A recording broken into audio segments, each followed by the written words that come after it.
Buenos días, bienvenido. Buenos días a todos, ¿qué tal?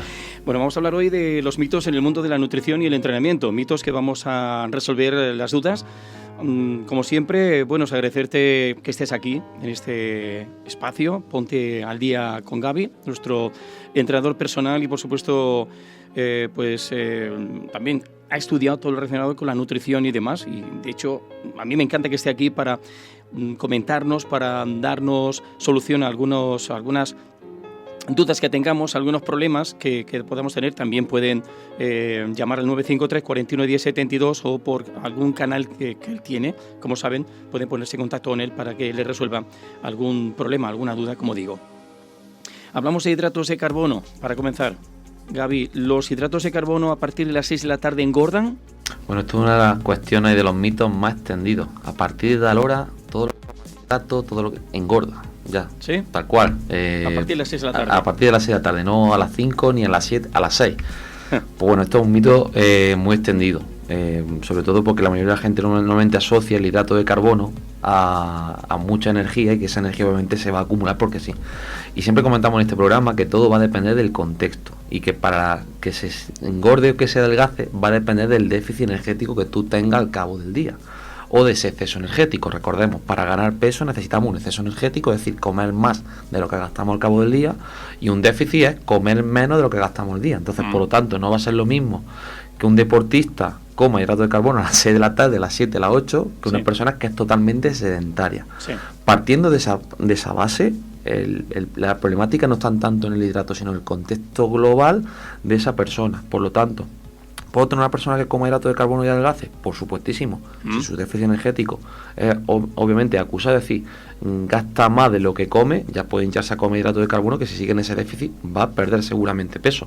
Otra cuestión, que lo comentamos en muchas ocasiones, es de ese peso corporal vamos a perder músculo, vamos a perder grasa, vamos a perder masa ósea, vamos a perder otro tipo de estructura, entre comillas, o funcionalidades que tenemos. Pues ahí anda un poco la clave en base al contexto y todo el compendio nutricional, ya que no depende solo del hidrato de carbono que se genere esta cuestión. De hecho, un super exceso de proteína con un exceso energético, por ejemplo, sin meter hidrato de carbono, también puede hacer que engordes, porque puede haber una vía, sobre todo, que esa proteína, esos aminoácidos, se acumulen y se haga sobre todo una transformación en lo que luego puede ser un almacenamiento en depósitos de glucógeno, y si esos depósitos de glucógeno ya están llenos, se va a empezar a acumular grasa, que es la historia. Por lo tanto, no hay que ser esclavo de a una hora X voy a empezar a engordar así como esto, ¿no?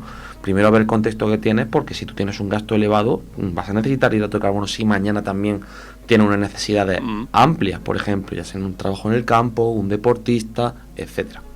Es decir, que es falso. Que es falso. Totalmente falso. Hoy lo traemos todo falso para que la gente pueda quitarse pájaro en la cabeza y que aprenda un poco de, oye, esas ideas que normalmente aprendemos del coloquio, entre comillas, en el que nos encontramos en muchas ocasiones con cuñados, primos, tíos, etcétera, que tenga un poco de sentido y evidencia.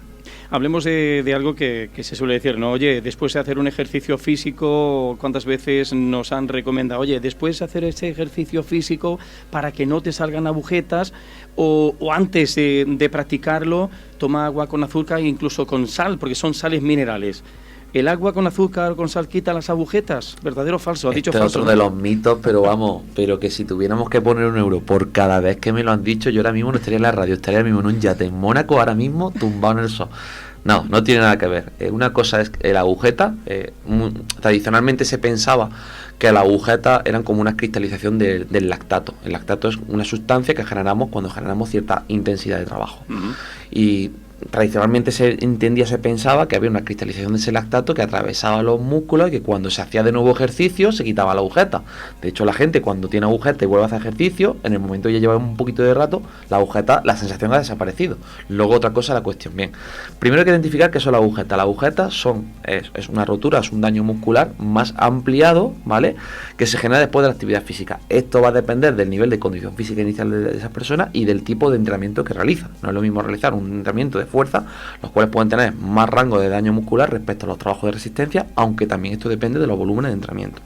Entonces, partiendo de esa base, si tú tienes un daño estructural o un daño muscular, por mucho hidrato de carbono que metas, por mucho azúcar que metas, no va a reparar antes o va a quitar esa sensación. Por lo tanto, esa cuestión es principalmente adecuada tenerla en cuenta de que no es real, de que verdaderamente las agujetas se pueden quitar pues con trabajo de recuperación activa, mejora de la movilidad, pero en ningún caso el introducir agua con azúcar va a recuperar esos procesos. Otra recomendación, también, como has dicho, falsa. Es decir, el agua con limón en ayunas acelera la pérdida de grasa, que dice que es muy buena. Esto vamos, es otra de las cuestiones, que si nos dieran ya en €1.50 seríamos el doble de millonarios todavía. en ese aspecto tampoco. A ver, es una creencia. Verdaderamente, cuando te va a la literatura científica, no es que haya una amplia evidencia o que se haya estudiado en gran medida esto, pero verdaderamente no tiene sentido del prima que hemos comentado anteriormente. Recordemos, para la pérdida de grasa, el primer punto que tenemos que tener es un déficit energético. Si no tenemos déficit energético, ya te puedes estar tomando 1000 aguas con azúcar, té verde. Bueno, el té verde sí es cierto que tiene alguna evidencia. Sí, alguna propiedad, ¿no? Sí tiene algunas propiedades y sí es cierto que hay algo de literatura científica que ahonda en ese tema, pero el agua con limón en ese aspecto, no. Y es lo que insisto, o sea, ya podemos tomar cualquier tipo de sustancia que si verdaderamente no existe ese déficit energético, hay un exceso, el exceso de energía lo que hace es cogerlo, lo transforma un hidrato de carbono para pasarlo obviamente a glucógeno, y si esos depósitos de glucógeno están llenos, empieza a acumular grasa. Esa es la historia. Entonces verdaderamente no. Que tú quieres hacerlo por una cuestión psicológica, que pueda ser placebo o no, y que tú tengas aparte ese déficit y lo generes de manera, entre comillas, inconsciente, es otra historia. Tampoco vamos a decir que sea súper negativo desde el punto de vista de salud tomar agua con un poco de jugo de limón, no es que sea negativo, pero realmente las personas que piensan que con eso van a adelgazar, si el contexto es que tienen un exceso energético, verdaderamente no va a ser la cuestión, obviamente. Otra cosa es que tú, por ejemplo, el agua, yo muchas veces al agua le echo un jugo de limón, muchas veces ya, cuando bebes tanta agua quieres algo con un poquito de sabor, pues en vez de echar azúcar además, un poquito de jugo de limón, que le dé un toque ácido, a mí personalmente me gusta, y como alternativa más saludable, un refresco eso sin duda, pero verdaderamente no es que vaya a perder grasa, sino automáticamente montamos una fábrica, Juan, vamos a vender agua con limón y nos hacemos millonarios, y no, verdaderamente, pues ojalá fuera así de fácil, pero no. Sí, más de uno estará pensando, estoy haciendo el ñoño, como quien dice, ¿no? Porque, a ver, estoy haciendo esto porque me lo dijeron, me lo aconsejaron. Bueno, el papel mental también es importante. O sea, si una persona piensa que algo le va a funcionar, los mecanismos también motivacionales, psicológicos, pueden ayudar a esos procesos, sobre todo también a nivel de conducta. Si una persona adquiere esa conducta y aparte del agua con limón va adquiriendo actividad física, va comiendo mejor en términos de legumbres, hortalizas, etcétera, claro, adelgaza. ¿Qué pasa? Que el problema es que a la gente nos gusta decir dónde está la pastillita mágica que me está haciendo, y muchas veces le echamos la culpa al agua con limón, y lo que está pasando, coño, estoy haciendo ejercicio, estoy comiendo fruta y verdura, legumbres, hortalizas, pescado y carne de calidad. Oye, que en ese aspecto que es el compendio de todo verdaderamente un poco. Es como he dicho, el efecto placebo, ¿no? Que uno se conforma con eso. Me lo ha dicho mi vecina, mi vecina tiene estudios, y mi vecina sabe más que yo, y me lo ha dicho, y voy a practicarlo porque yo creo que me va a beneficiar. Bueno, pues todo falso. Otra pregunta, otra cuestión. No se empieza a perder grasa hasta que no llevamos 30 minutos de entrenamiento. Eso nos lo han dicho incluso en gimnasios. Un montón de veces, pero un montón. Y no tiene nada que ver. De hecho, yo tengo a clientes deportistas que tienen media hora y 45 minutos al día. Y puedes tener procesos de pérdida de grasa. Volvemos a lo mismo. Hay que generar un déficit energético. Y luego, aparte, dentro de la metodología de entrenamiento, hay entrenamientos súper cortos que pueden estimular determinadas adaptaciones para a medio o largo plazo ser más eficiente en la captación de grasa o en la oxidación y en la quema de grasa. De hecho, una de las alternativas que se han visto mucho en los últimos años es el uso del HIIT. El HIIT es el entrenamiento interválico de alta intensidad. Y se está viendo que junto en combinación con otras estrategias como el trabajo de fuerza, puede ayudar a mejorar la composición corporal. Es decir, yo puedo ganar músculo y perder grasa en X tiempos, ¿vale? No en el mismo momento, cuando ya una persona tiene cierta normalidad un poco, y puede mejorar esa composición corporal. Es decir, no tienes por qué coger grasa cuando llevas 30 minutos. De hecho, durante el ejercicio físico hay como un compendio. No es que tú tires exclusivamente hidrato de carbono y de grasa. Hay una mayor contribución de grasa y hidrato de carbono en función de la intensidad del entrenamiento. Entonces, cuando hacemos trabajo interválico, estás combinando periodos de mucha alta intensidad, donde la predominancia va a ser el hidrato de carbono, pero luego en la baja intensidad vamos a empezar a tener una mayor contribución de la grasa. Entonces, no tenemos que depender del volumen total como el único indicador para la pérdida de grasa, sino que la distribución de las intensidades también van a marcar. Por lo tanto, puedes hacer entrenamientos de menos de 30 minutos y que se pueda perder grasa a medio y largo plazo, incluso a corto, dependiendo de las estrategias nutricionales que se hagan. Sí, yo lo que tenía entendido era eso, ¿no? Que durante los primeros 30 minutos lo que gastas es la energía que tienes en el cuerpo, y que a partir de esos 30 minutos, ya te quedas, como quien dice, sin energía a la vista, pues el cuerpo, el metabolismo, echaba mano a... No va del todo así, verdaderamente, como hemos dicho, cuando hay más alta intensidad, cuando va a haber más predominancia del hidrato de carbono, ahí sí es cierto que se puede tirar más de la reserva de glucógeno, pero verdaderamente, en el mismo momento que estamos ahora mismo, nosotros estamos quemando ahora mismo grasa, es una actividad ahora mismo de baja intensidad, entonces mi predominancia ahora mismo está recogiendo mi energía de un poquito de mi depósito de grasa, pero también un poquito del hidrato de carbono. Sí, que se va combinando, ¿no? De hecho, una de las recomendaciones para la pérdida de grasa es no solo el entrenamiento, sino también incluir actividad física en modo de caminata de más largo tiempo para aumentar el NEAT, que es el gasto asociado a no esa actividad física, sino a esa actividad diaria. Debemos diferenciar lo que es el gasto de la actividad física y el entrenamiento y, por otro lado, el gasto ya de la actividad diaria. Sí. Conforme más gasto tenemos en esa actividad diaria, pues obviamente las calorías que se gastan y en esa baja intensidad se puede tirar un poquito más de grasas, pero que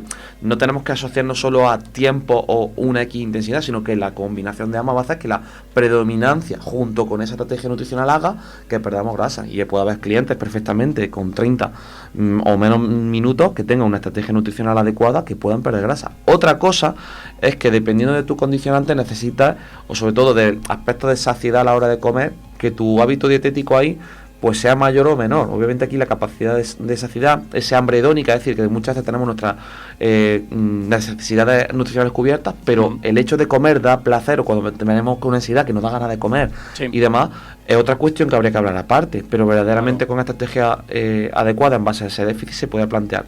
No obstante, si podemos meter más actividad física, las recomendaciones de la OMS nos animan a meter mucho más tiempo, obviamente, que solo 30 minutos al día. Es más, lo ideal, si se pudiera plantear como mínimo una hora de actividad física al día, sería lo ideal. De hecho, en institutos y en centros educativos se lucha cada vez más por las 3 horas de educación física, incluso más, porque verdaderamente muchos niños la única actividad física que tienen en los colegios hoy en día, cuando no están en un sofá, están en unas clases particulares, cuando no están con la tablet, y cada vez los hábitos de actividad física son menores respecto a los jóvenes de hace 10, 20, 30, 40 años. Sí, ejercicio aeróbico, se puede decir así, ¿no? Sí. Ejercicio aeróbico, ejercicio de fuerza, lo importante es que se combinándolo, ¿no? Ejercicio de entrenamiento. Si se puede combinar ambas estrategias, mejor. Vamos a tener los beneficios, obviamente, de la aplicación del entrenamiento de fuerza y también, obviamente, beneficios relacionados con la aplicación del entrenamiento de resistencia, por supuesto. Seguimos hablando, en este caso, también, como has dicho, del entrenamiento de fuerza, ya para finalizar, en niños, en niñas.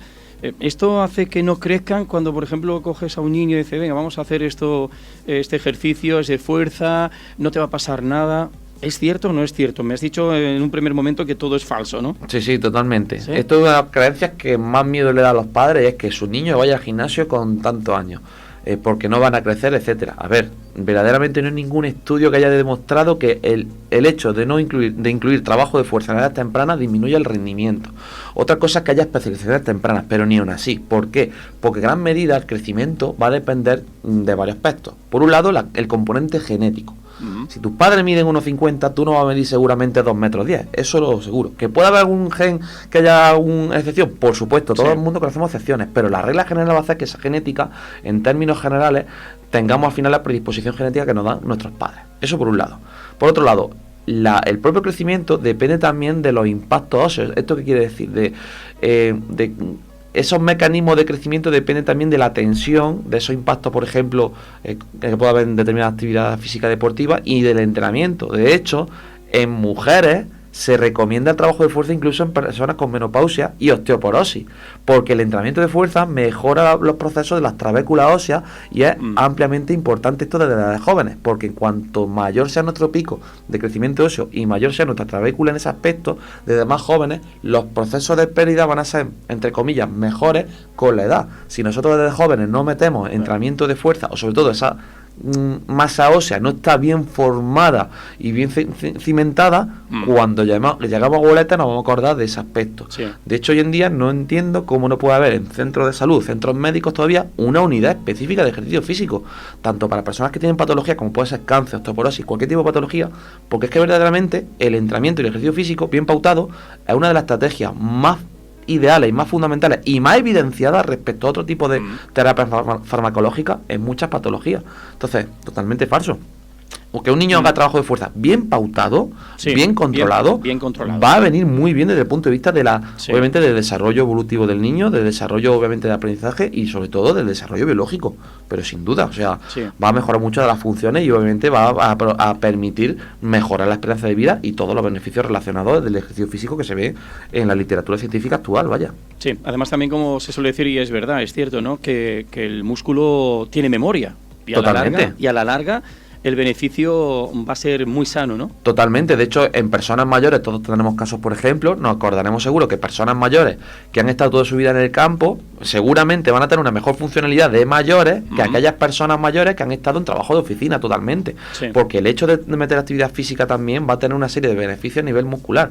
Lo que pasa normalmente es que la gente piensa que el músculo solo sirve para moverse. Y es que el músculo también es un órgano endocrino, por así decirlo, metabólico. Es decir, el propio músculo genera cofactores hormonales que son muy buenos para muchos procesos relacionados con la salud y la prevención, obviamente, de algunas patologías.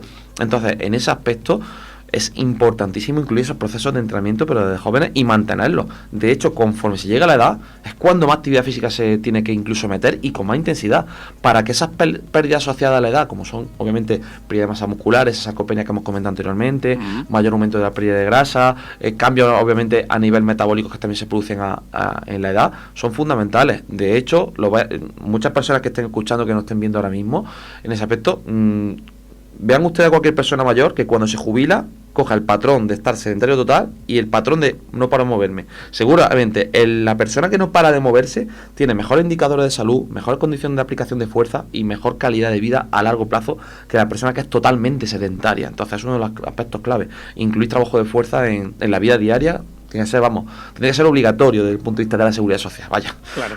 Pues Gaby, agradecido que estés aquí como siempre, hoy pues solucionando dudas y dando a conocer que son falsos, que esos mitos que nos han dicho, y como por ejemplo que los hidratos de carbono a partir de las 6 de la tarde engordan, falso, que el agua con azúcar o sal quita las agujetas, falso, que el agua con limón en ayuno acelera la pérdida de grasa, falso, aunque también es recomendable, pues como has dicho, una gotita de limón. Si tú quieres hacerlo por una cuestión de que el agua tenga algo de sabor, yo no te lo voy a discutir, pero que se diga que la pérdida de grasa está asociada porque te estás tomando el cítrico del ácido que está afectando, no.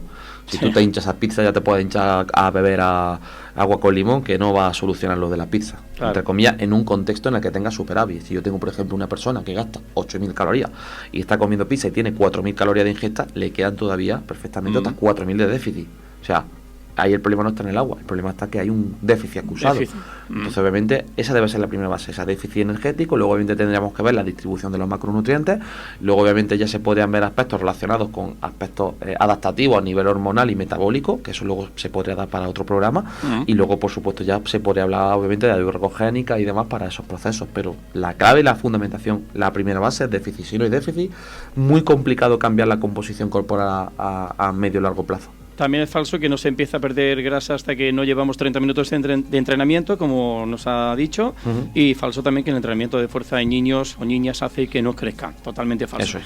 Pues Gaby, el próximo jueves seguiremos hablando de más cosas interesantes y también solucionando dudas. Ya hemos dicho que pueden llamar al 953 41 10 72, el teléfono de la radio, para hacernos alguna pregunta. Yo se la comunico a Gaby, y también Gabriel, que tiene por ahí sus enlaces en redes sociales para que puedan preguntarle. ¿Cuáles son? Bueno, lo tenéis principalmente, si vais a YouTube me vais a tener en Gabriel Garrido Blanca. Ahora también recientemente me he abierto TikTok, que le estoy dando ahora últimamente al TikTok y al Instagram para los Reels, porque la verdad que tiene una alta tasa de viralización. Y bueno, en el correo electrónico gabrielgarridoblanca@gmail.com y en Instagram en gabrielgarrido6. De hecho, en la descripción podéis meteros en el Linktree, y tenéis acceso a tanto a la comunicación conmigo, correo, todas las formaciones que hacemos, los servicios de entrenamiento y nutrición que tenemos también disponibles en Training for All, y bueno, todos los proyectos finales que hacemos de trabajo en la empresa. Muy bien, pues Gaby, gracias como siempre, máquina profesional de la nutrición y por supuesto también del entrenamiento personal. El próximo jueves seguiremos hablando. Nos vemos el jueves. Hasta luego.